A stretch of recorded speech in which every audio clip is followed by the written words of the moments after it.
ঘুম থেকে উঠে জিম যাই, জিমে ঘুমাই, যেটা আমি এখনই করব।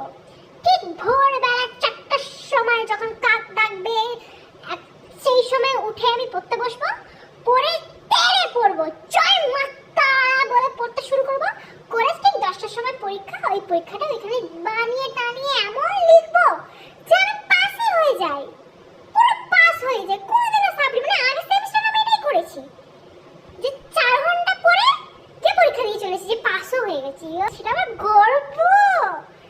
কিন্তু এই সেমিস্টারে সেই জিনিসটা চলবে না। এই সেমিস্টারে একদম আমি লিখে দিচ্ছি, লিখে যে আমি সাপ্লি খাবো, আমি লিখে দিচ্ছি।